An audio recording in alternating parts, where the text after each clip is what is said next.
Hello students, in today's video we will discuss about metal semiconductor junctions which are ohmic contacts. So we have discussed that metal semiconductor junctions can be formed in two different ways. One is non-ohmic, which we saw in the last video, and the second type is the ohmic contact, about which we will be studying in this class. So an ohmic contact will be formed when a metal and a semiconductor are joined together, and the work function of the metal and the semiconductor are in such a way that phi m is lesser than phi s if it is an n-type semiconductor, or if it is a p-type semiconductor, phi m should be greater than phi s. So under these two conditions we can form an ohmic contact. The exact opposite conditions holds for a non-ohmic contact. Under the exact opposite condition, a non-ohmic contact or a rectifying contact will be formed. Now let us see about the energy levels of these ohmic contacts. So here we can see a picture of an ohmic contact before formation of contact. So this is the metal here. Up to the Fermi level we have filled electrons, filled energy levels, and we have the work function, which is the energy difference between the topmost and the Fermi level and the vacuum level. Similarly, in the case of this n-type semiconductor, we have conduction band, valence band, and the Fermi level here. The work function is the energy difference between the Fermi level and the vacuum level.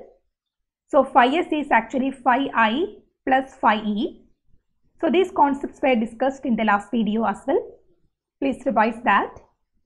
Now when these two materials, this metal and this semiconductor, forms a junction, we know electrons will be flowing from the metal towards the semiconductor because its work function is lesser. So electrons will be moving towards the semiconductor. As a result, this metal, the surface, the junction region of this metal will acquire a positive charge, and electrons will be moving towards semiconductor and being deposited there. And as a result, there will be modification of energy levels. First of all, we know when junctions are formed, Fermi level will be equalized, will get into the same level. So you can see here Fermi level is a constant. Other energy levels are adjusted as shown in this picture. So as you can see here, this is the conduction band in the curve shape, and phi s phi minus phi m will be the difference, this difference here. Similarly, the shape of the valence band is also slightly shifted. Now, why is this called an ohmic contact? So that will be explained when we study about biasing of these contacts. So whatever be the biasing, positive biasing or reverse biasing, either way the movement of electrons across the junction will be smooth. In the case of a rectifying contact, we saw that in one direction electrons flow easily, and on the other direction electrons have to jump a barrier. But in this case, as indicated in the contact figure, this figure here, we have a smooth transition of electrons from metal to semiconductor or from semiconductor to metal. Here there is no barrier seen from either side. So let us see the case when we apply biasing to this material, this junction. So you can see here in the first case, we apply a positive voltage to the semiconductor and a negative voltage to the metal side.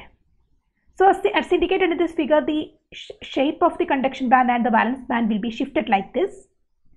And if positive voltage is applied to the semiconductor, electrons from the metal will be moving towards the positive side, right?